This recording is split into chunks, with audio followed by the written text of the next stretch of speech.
on est reconnaissant de l'invitation de pasteur Alain et sœur Pauline. On est honoré d'être parmi vous et de voir les belles choses que le Seigneur est en train de faire à Romilly. En très peu de temps, parfois je sais que ça paraît plus longtemps, mais en très peu de temps, vous êtes bénis. Vous avez un super beau bâtiment avec un énorme potentiel. Alors, vous êtes super bien placés. Et regardez-moi toute cette belle foule. Hein, vous êtes beaux et belles ce matin. Alors merci Seigneur pour l'œuvre. Vous représentez l'œuvre que le Seigneur est en train de faire à Romilly-sur-Seine. Vous représentez la puissance, le potentiel et la possibilité de Dieu à Romilly. Et tout réveil qui aura lieu à Romilly, c'est ici le point de départ. Vous êtes le fruit de prières qui ont été priées il y a des années, et les prières que vous priez maintenant, certaines de ces prières, vous allez voir la réalisation et l'exaucement, vous allez le voir dans un proche avenir. Pour certaines d'autres prières, ça va être dans un plus lointain avenir. Mais Dieu est fidèle et les prières qui sont priées vont porter des fruits. Amen. Donc tous les efforts que vous mettez dans la prière, dans la lecture biblique, dans l'intercession, tout ça, ça porte fruit. Et Dieu va se servir de vous dans cette ville. Amen. Amen. Je veux aussi remercier les sœurs d'Orcas qui nous ont très bien nourris hier. Oh là là. Je pense que chacun de nous, dans notre famille, on est 5, la famille Cabessa est 5, on a tous pris au moins 2 grandes assiettes et il en restait encore. Donc pour vous dire, les sœurs, nous vous remercions vraiment de tout ce que vous avez fait pour nous. Merci, c'est une bénédiction. Amen. Je vais vous parler un petit peu ce matin.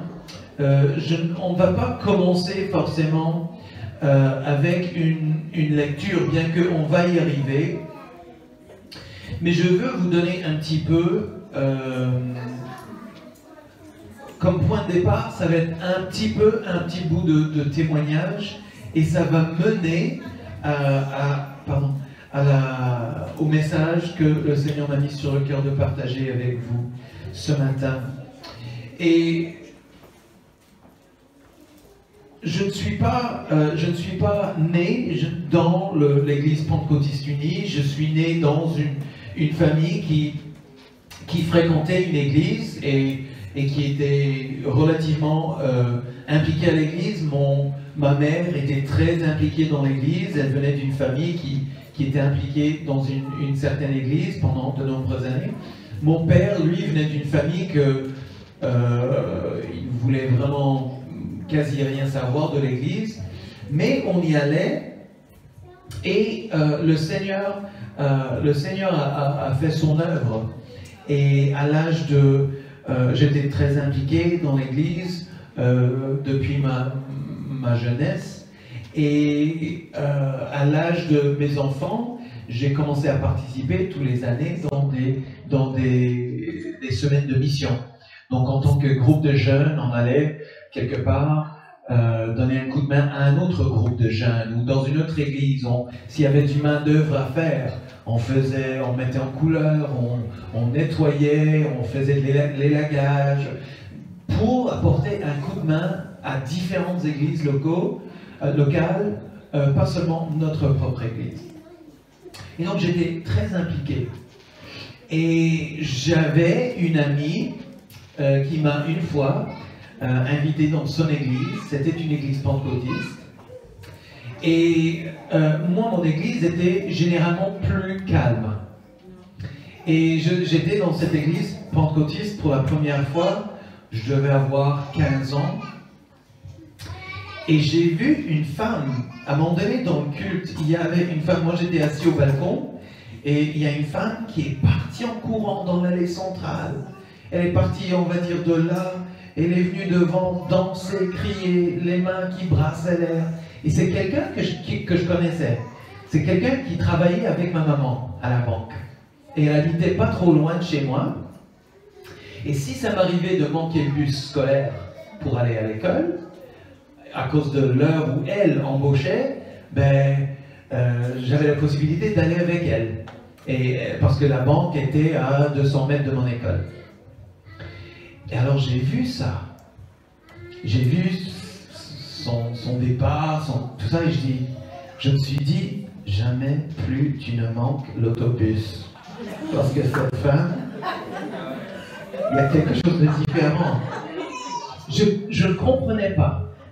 Je ne comprenais pas l'action du Saint-Esprit.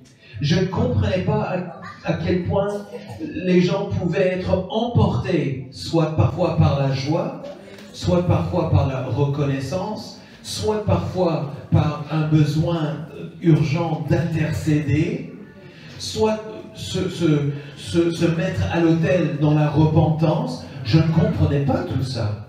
Dans notre structure d'église, ça se passait autrement. Et donc, je ne comprenais pas.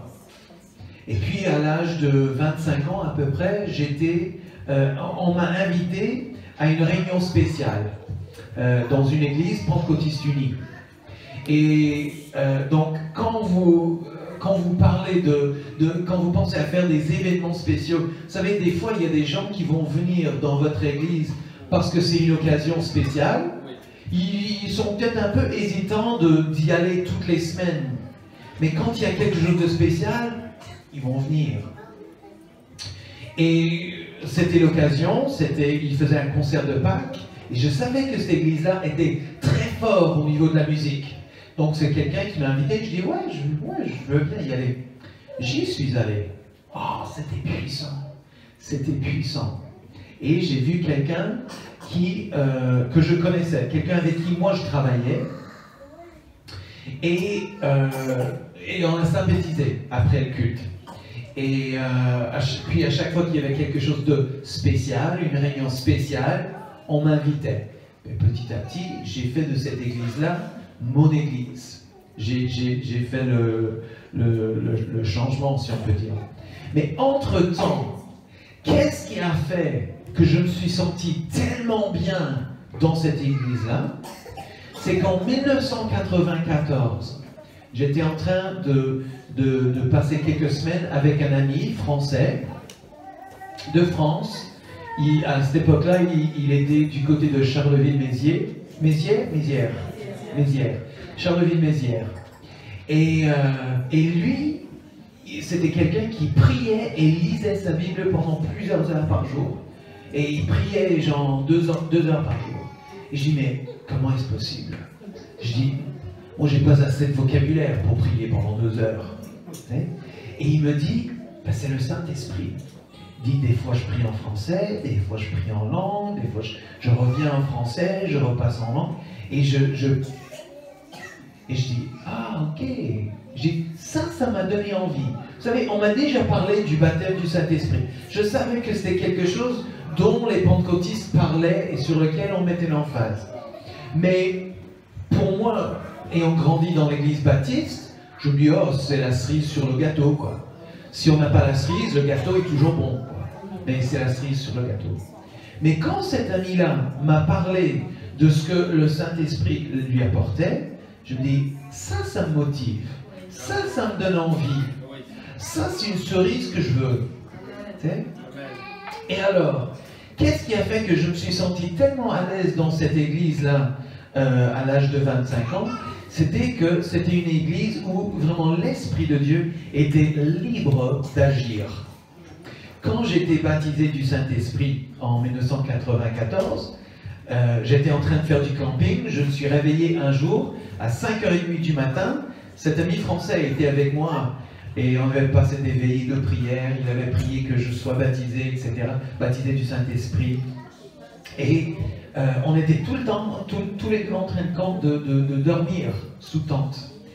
Et je me suis réveillé à 5h30 du matin et dans ma tête, je priais des phrases entières en langue.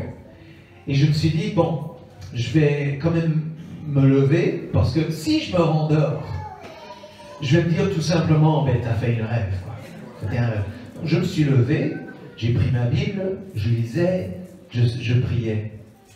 Et qu'est-ce qui a fait que j'étais si à l'aise et qu'il y avait quelque chose dans mon esprit qui vibrait avec cette église-là, c'était que le Saint-Esprit était libre d'agir.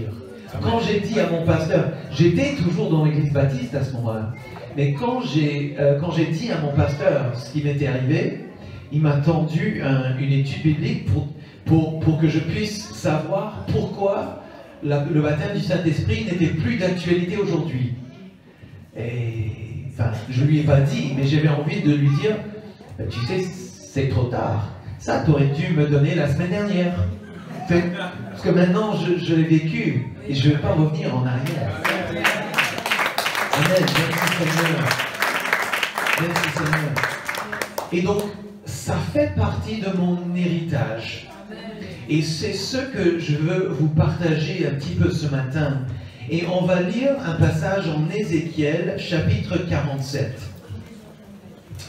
Ézéchiel, chapitre 47.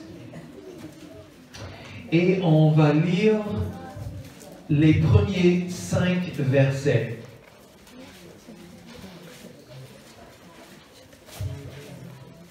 Donc, Ézéchiel 47, les versets 1 à 5. Si vous êtes capable de vous lever en honneur pour honorer la parole de Dieu, je vous invite à le faire. Ézéchiel 47, les versets 1 à 5. Ézéchiel était un prophète de l'Ancien Testament et il était en train de se faire guider. Le Seigneur était en train de lui montrer dans des visions plusieurs choses. Et le Seigneur lui avait déjà montré plusieurs choses. Et puis vient cet épisode dans le chapitre 47 et c'est là où je veux commencer ce matin. Donc chapitre 47, verset 1. Il me ramena vers la porte de la maison. Donc là, il est en train de faire une vision du temple, là où les Juifs adoraient Dieu à Jérusalem. Et il, donc en se référant à l'ange ou la manifestation de Dieu, il me ramena vers la porte de la maison. Et voici, de l'eau sortait sous le seuil de la maison, à l'orient. Car la face de la maison était à l'orient. L'eau descendait sous le côté droit de la maison, au midi de l'autel, au sud de l'autel. Il me conduisit par le chemin de la porte septentrionale et il me fit faire tout le tour par dehors jusqu'à l'extérieur de la porte orientale. Et voici, l'eau coulait du côté droit. Lorsque l'homme s'avança vers l'orient, il avait dans la main un cordeau et il mesura 1000 coudées. Il me fit traverser l'eau et j'avais de l'eau jusqu'aux chevilles. Tout le monde dit jusqu'aux chevilles. Jusqu'aux chevilles. Continue, verset 4. Il mesura encore 1000 coudées et me fit traverser l'eau et j'avais de l'eau jusqu'aux genoux. Tout le monde dit jusqu'aux genoux.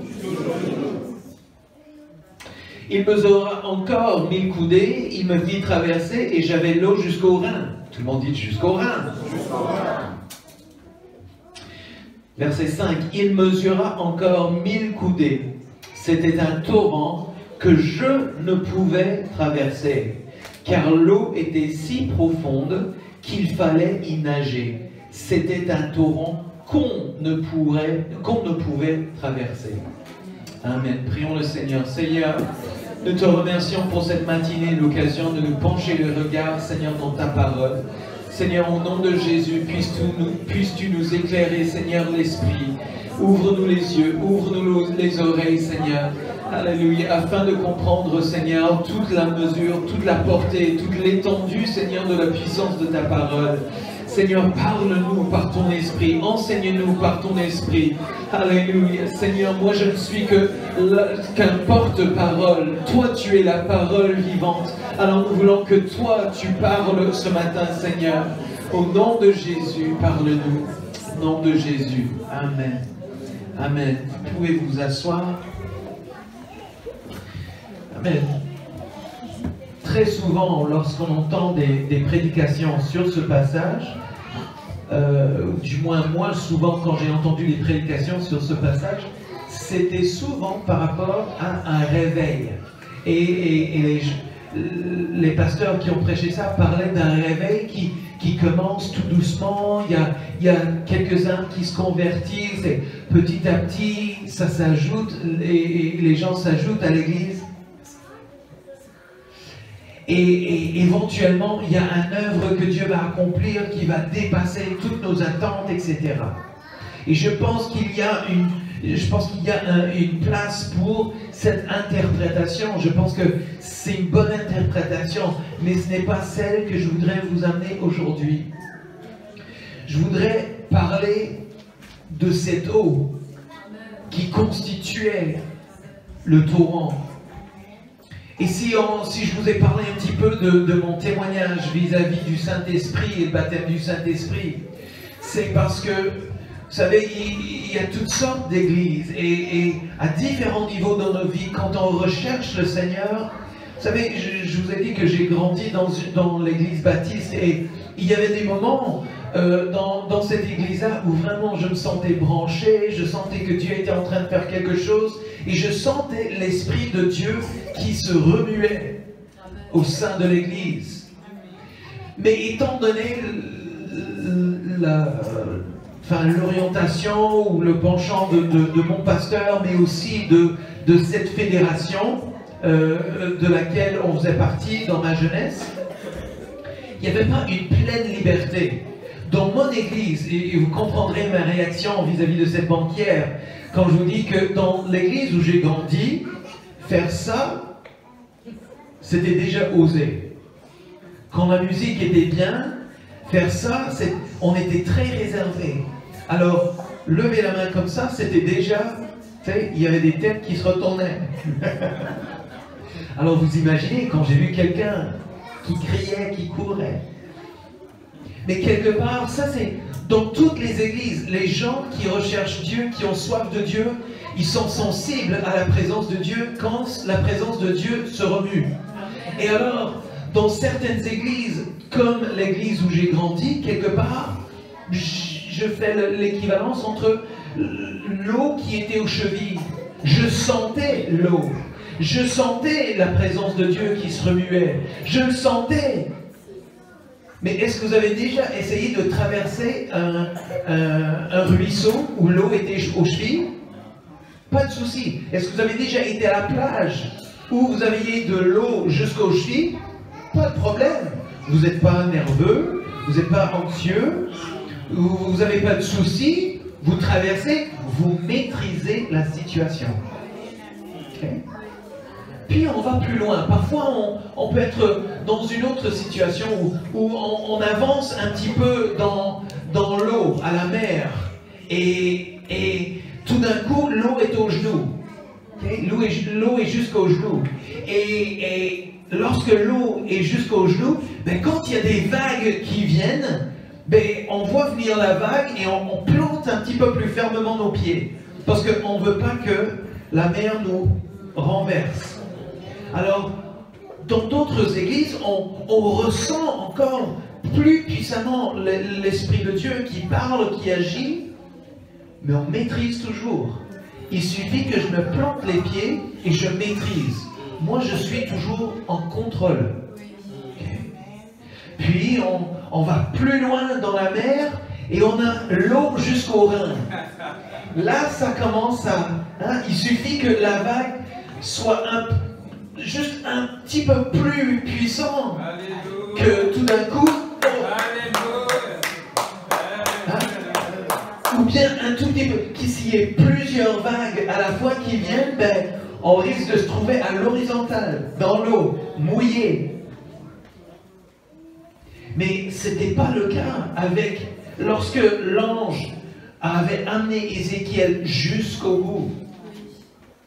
Jusqu'au bout. Vous savez, quand on a encore pied, même si la vague nous renverse, on a toujours pied.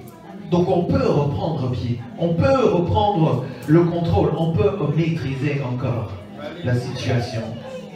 Mais qu'est-ce que j'ai vécu? Qu'est-ce que j'ai vu quand cette femme avait pris l'allée, les mains en l'air, en train de crier? J'ai vu quelqu'un qui était dans un fleuve où elle n'avait pas pied. J'ai vu quelqu'un qui s'était laissé entraîner par l'esprit. Elle ne maîtrisait plus, elle n'avait plus pied, si on peut dire. Elle s'était lancée. Elle a ressenti un courant de l'Esprit de Dieu qui agissait et elle s'est laissée emporter. Elle s'est laissée emporter. Et donc, il y a dans toutes les églises, là où il y a quelqu'un qui a soif de la présence et l'Esprit de Dieu, Dieu va agir. Et à nous de trouver l'endroit où vraiment il y a une pleine liberté à cet esprit. Parce que plus il y a de la liberté et plus Dieu peut accomplir. Amen. Donc, poursuivant, ayant soif d'une atmosphère où la liberté de l'esprit est là. Mais cette eau n'était pas juste de l'eau normale. Il y avait quelque chose de spécial avec cette eau.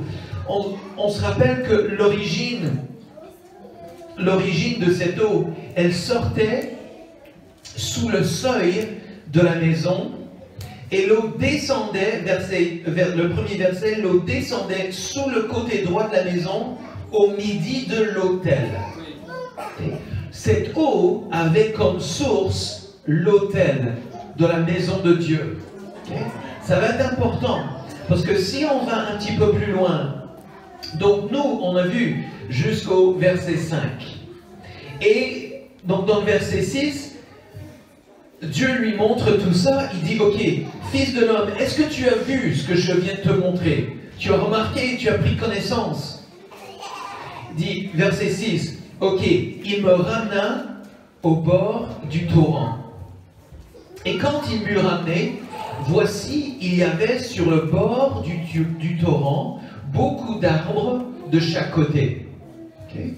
C'est normal, le long du fleuve, il y a toujours des arbres, c'est normal. Okay. Mais là encore, il y avait quelque chose de spécial avec ces arbres, parce que si on regarde le verset 12, le verset 12 nous donne plus d'informations sur ces arbres. Donc, sur le torrent, verset 12, sur ses bords, de chaque côté, croîtront toutes sortes d'arbres fruitiers. Donc, un arbre fruitier, ça donne quoi? Ça donne de quoi manger. Ça donne de la force aux hommes. Okay? Ça donne de la force et de la nourriture. Okay? Donc, de chaque côté croîtront toutes sortes de fruits d'arbres. Leur feuillage ne se flétrira pas. Alléluia. Okay? Ça, c'est pas normal. Parce que les arbres suivent les saisons. Et il y a un printemps, il y a un début d'été, et on se demande, nous, où on se trouve là. Si on est au printemps, si on est en début d'été, parce que les températures des 2-3 derniers jours, on pose la question. Mais les arbres commencent à fleurir, ils mûrissent, en automne, les feuilles brunissent et tombent, et il y a un semblant de mort pendant plusieurs mois. Mais pas ces arbres-ci. Pas les arbres qui poussaient le long du fleuve, dont l'eau sortait de l'autel de Dieu, de la maison de Dieu. Ces feuilles-là, le feuillage ne se flétrira point. Okay? Et leurs fruits n'auront point de fin. Ils mûriront tous les mois. Là aussi, c'est pas normal. C'est pas normal. Il y a une saison de fruits. Vous savez que si vous avez un pommier dans votre jardin, nous on a un pommier dans notre jardin. Et ça porte fruit tous les 2 ans. Donc nous savons que cette année, on va en avoir jusque-là des pommes. Parce qu'on a 2 pommiers, ils ont plus de 40 ans. Donc on sait que pendant le mois de juillet, on va être inondé de pommes. Mais après ça, on est tranquille. Vous savez que les cerisiers vont porter jusqu'à à peu près le 24 juin. Après le 24 juin, il faut se méfier un peu des cerises. Il y a une saison. Chaque fruit, chaque arbre fruitier a sa saison. Mais pas les arbres qui poussent auprès des eaux qui sortent de l'autel de Dieu. Ces fruitiers-là vont porter des fruits tous les mois. Tous les mois. Tous les mois.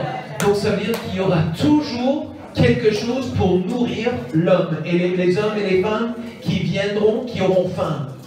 Tout le monde, chaque personne qui aura faim retrouvera toujours quelque chose pour leur donner force, toujours quelque chose pour les nourrir et les fortifier.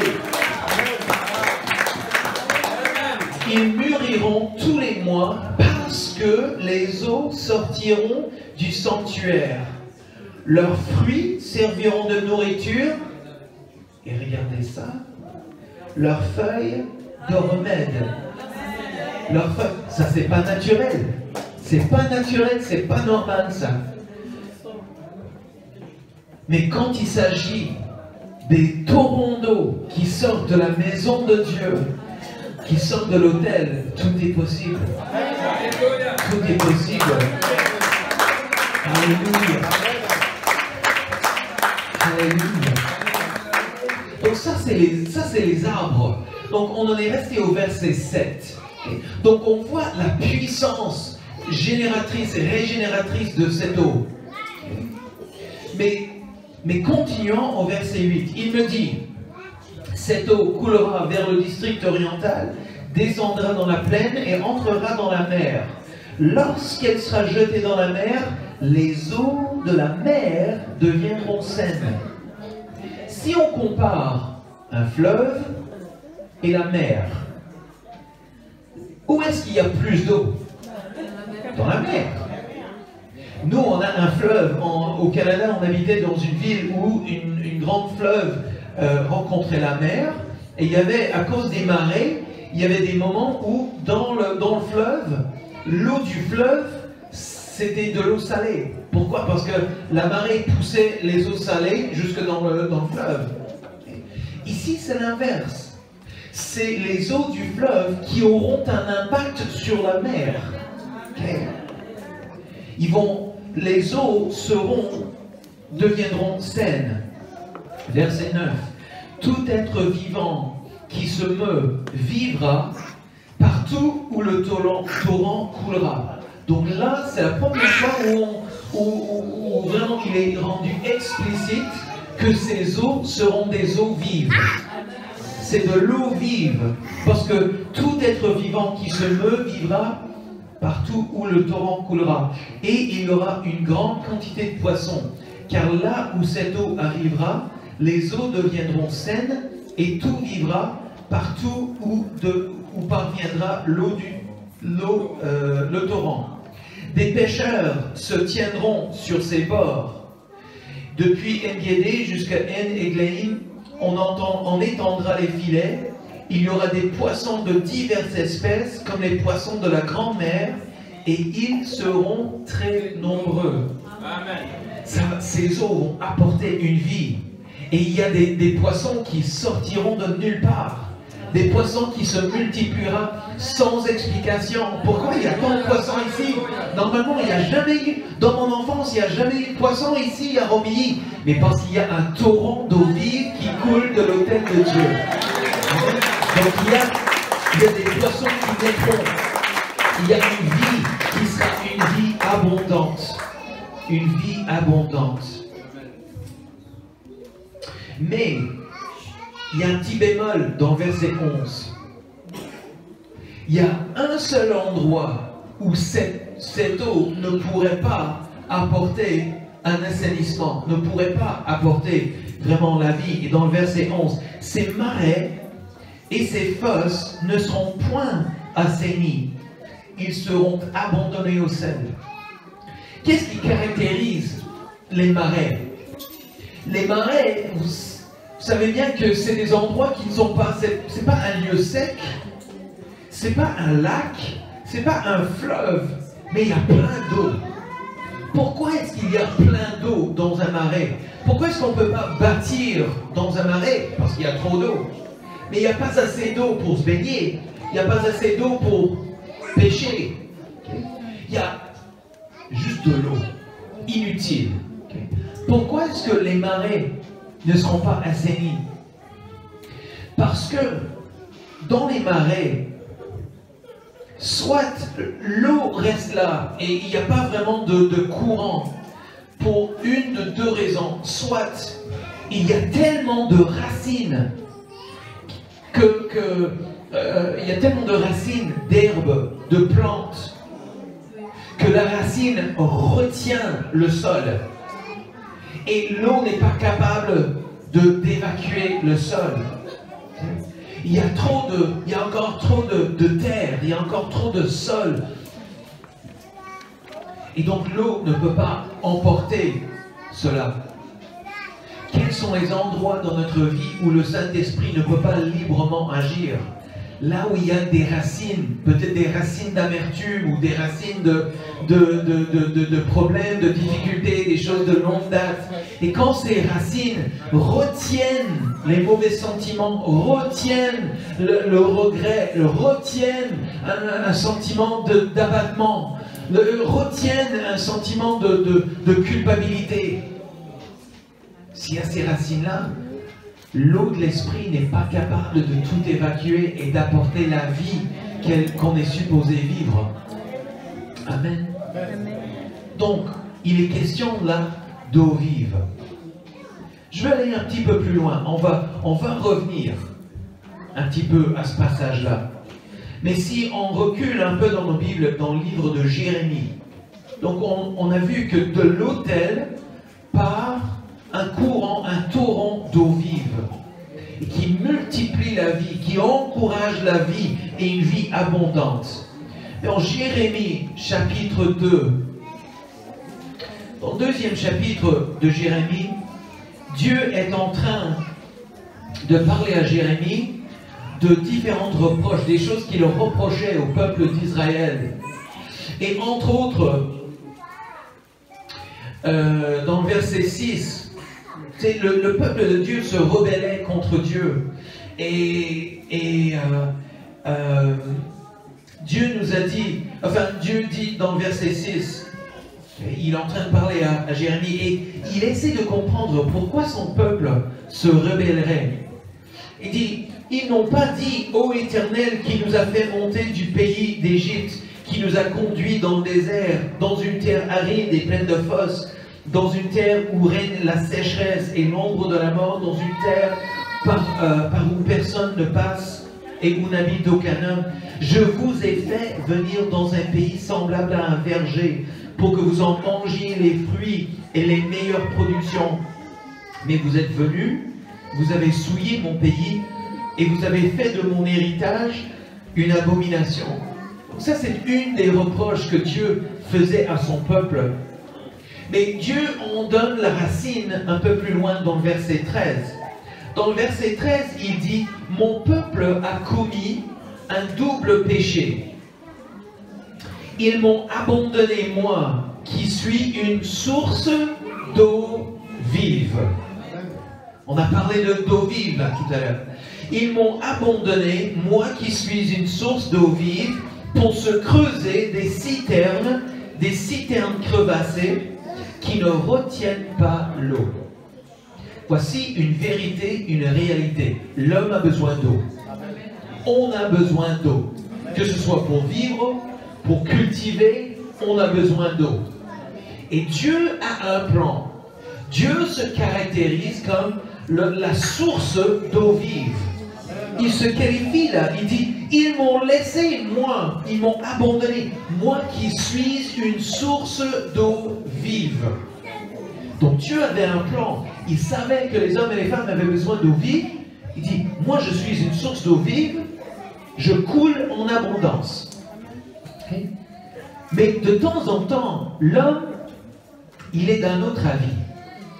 Et l'homme dit, ouais, je sais que je pourrais avoir de l'eau vive là, mais si je vais à Dieu, il y a certaines choses que je vais devoir changer dans ma vie, il y a peut-être des choses que je vais devoir abandonner, je vais devoir changer de comportement, d'attitude, de réflexe, de réaction, etc.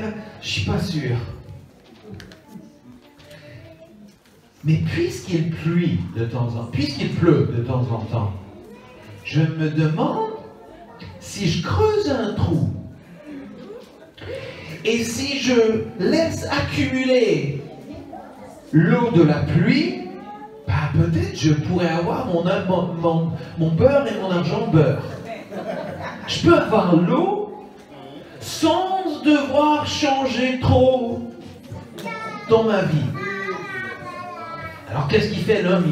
Il creuse un trou, il trouve un lieu où idéalement où il y a de l'argile. Donc une fois que l'argile sèche, ben, ça fait une espèce de citerne. Et je vais vous dire une chose. Une seule fois, vraiment dans ma vie, j'ai vu une citerne. Est-ce que tu te rappelles quand c'était? C'était en Sicile. On était, elle est née en Belgique, ma femme, mais c'est une Sicilienne. Et on était en Sicile rendre visite à sa famille. Et en campagne, il y avait un des frères qui, une des frères de ma belle-mère qui avait des hectares et des hectares de vignes. Et à côté, ils avaient un énorme citerne en béton. Okay? C'était le mois d'août. Il faisait 44 degrés. Donc l'eau dans le citerne, à votre avis, était comment? Était chaude. Il y avait quelque chose qui poussait dedans et sur la surface. Pourquoi? C'est parce que l'eau était stagne. L'eau était stagnante. Elle ne bougeait pas. Il y avait de moins en moins d'oxygène dans l'eau. L'eau était présente, mais ce n'était pas une eau vive. J'aurais pas voulu y boire. Arroser les plantes, oui. Les animaux, peut-être. Mais moi, non. Pourquoi? Parce que, quelque part, ce n'était pas une eau vive, c'était plutôt une eau morte. Okay? Donc, le meilleur effort de nous, les hommes, on peut faire à notre moyen, on peut creuser des citernes. Mais ici, Dieu dit, ce sont des citernes crevassées. Ils ne retiennent pas l'eau. Et même des fois, si ça ne retient pas l'eau, c'est pas beau à voir ou à consommer. Nos meilleurs efforts ne peuvent pas produire de l'eau vive. Cette eau vive doit venir de l'autel de la maison de Dieu. Amen. Continuons. On continue un petit peu notre examen de cette eau vive. Regardons Jean chapitre 4. En Jean chapitre 4, Jésus est en train de discuter avec une Samaritaine. Il s'est pointé à une certaine heure auprès du puits et il demande à la femme qui était là, il demande à boire. Et la femme lui répondit, « Pourquoi, toi qui es juif » Verset 9. Donc Jean chapitre 4, verset 9. « Comment toi qui es juif me demandes-tu à boire, à moi qui suis une femme samaritaine? Les juifs, en effet, n'ont pas de relation avec les samaritains. » Et Jésus lui répondit, « Si tu connaissais le don de Dieu, et qui est celui qui te dit « Donne-moi à boire » tu lui aurais demandé toi-même à boire, et il t'aurait donné de l'eau vive. » Donc une chose qu'on voit dans ce verset-là, en Jérémie, Dieu dit qu'il est source d'eau vive, et ici en Jean, Jésus dit que lui, il est une source d'eau vive. Il n'emploie pas le mot, mais c'est la réalité. Si lui est capable de lui donner de l'eau vive, c'est que c'est une source d'eau vive. Donc, Dieu de l'Ancien Testament et Jésus dans le Nouveau Testament, c'est une seule source. Il n'y a pas de distinction, il n'y a pas de différence, c'est une seule source. Verset 14. Mais celui, donc, verset 12, on va continuer. Donc la femme dit, « Seigneur, tu n'as rien pour puiser, et le puits est profond. D'où aurais-tu cette eau vive?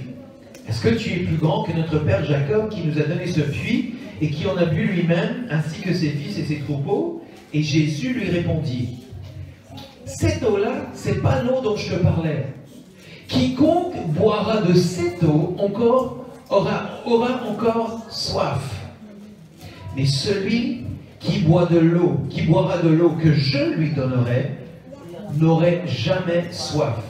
Et l'eau que je lui donnerai deviendra en lui une source d'eau qui jaillira jusque dans la vie éternelle. Donc il y a une progression là.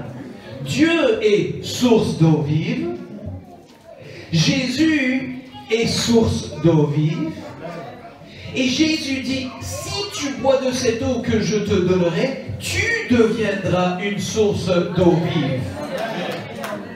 Parce que ça, si ça commence en toi et que ça jaillit, ça c'est la définition d'une source, n'est-ce pas? Donc nous pouvons devenir des sources d'eau vive. Si on est un chrétien, on est un petit Christ, ça veut dire qu'on est aussi à notre tour. Si on reste en Christ, on est une source d'eau vive à notre tour. Jean chapitre 7.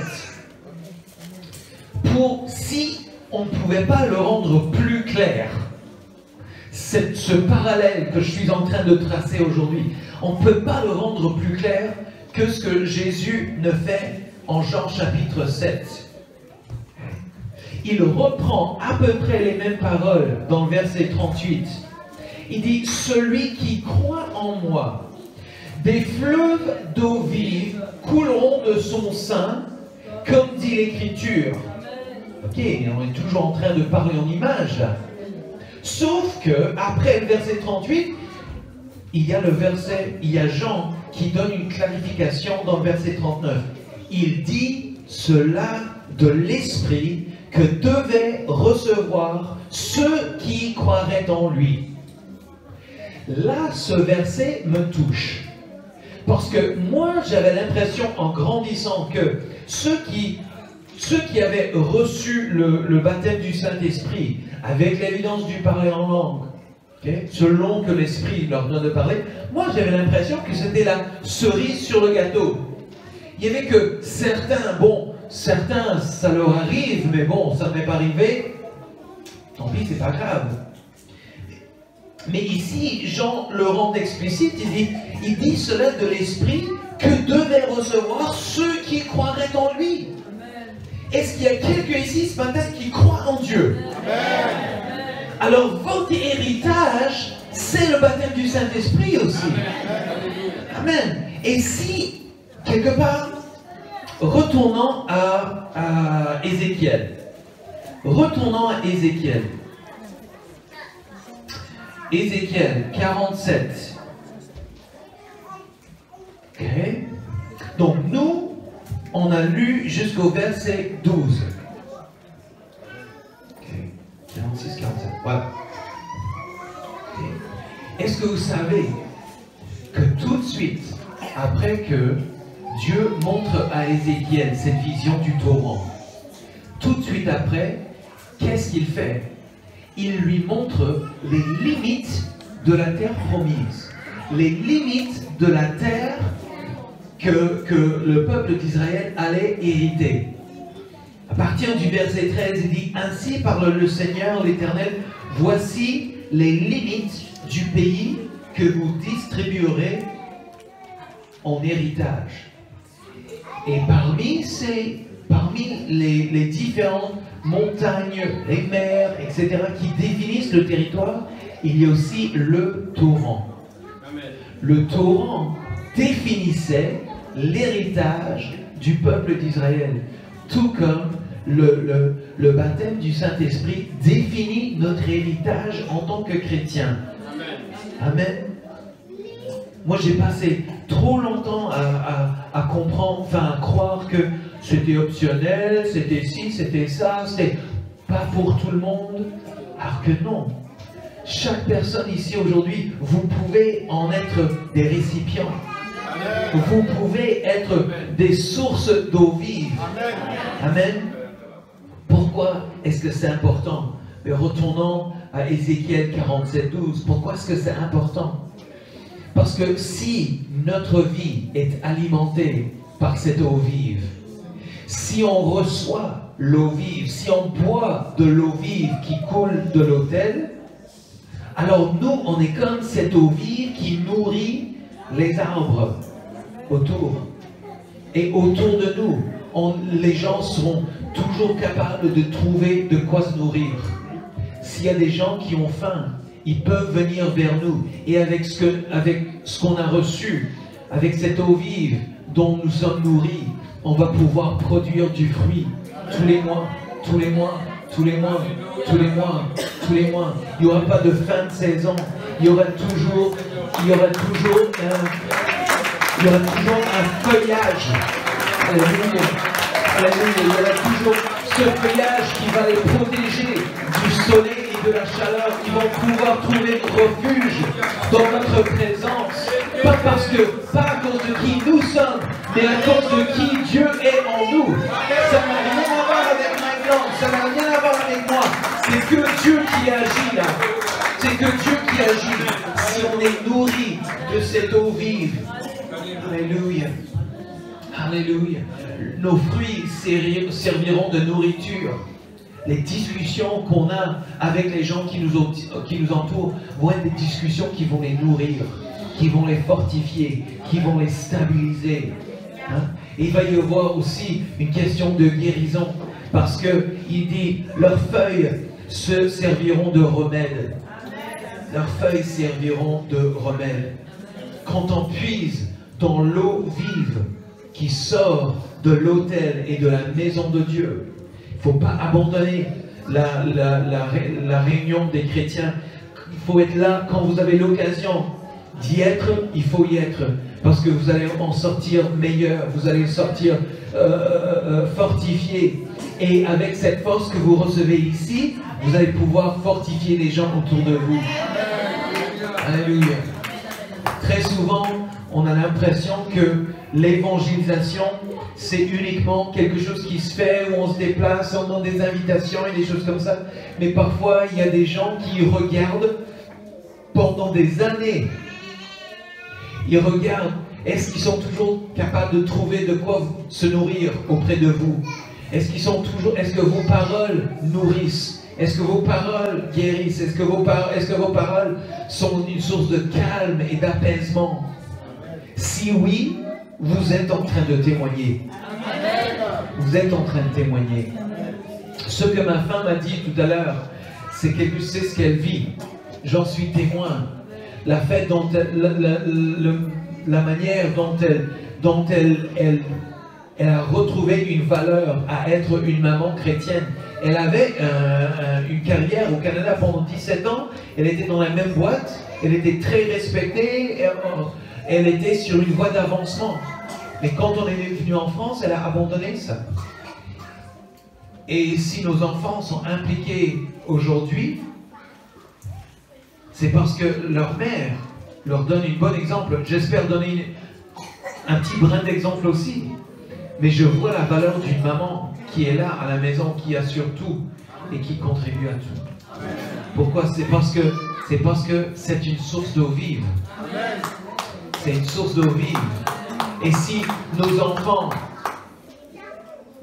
réussissent, c'est parce qu'ils auront vu une source d'eau vive. Si vous voulez que vos enfants aient une vie réussie, soyez des sources d'eau vive pour vos enfants. Pour vos collègues de travail, soyez des sources d'eau vive, parce que vous ne savez jamais quand ça va porter fruit. Amen. Amen. Merci Seigneur.